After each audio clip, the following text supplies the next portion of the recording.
morning, sir. Good day. My name is Jacqueline Escoliante. I'm 34 years old. I am married. I have one daughter. She is 15 years old. I am Catholic. My educational attainment is Bachelor of Science in Nursing. I have work experience here in the Philippines from May 2022 up to January 2026.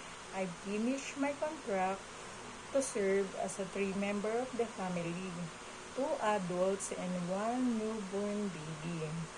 My duties is general cleaning, cooking, and also is my priority is to taking care of newborn baby because both of my employers are working.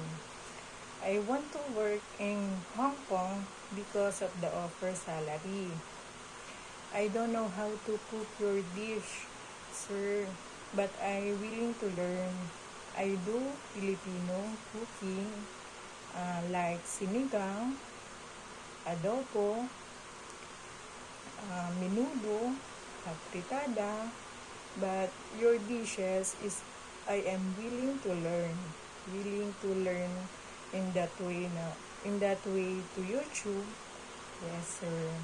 I hope you enjoy this video, my simple video in my future employer. I hope you see you soon. Thank you and God bless to your family.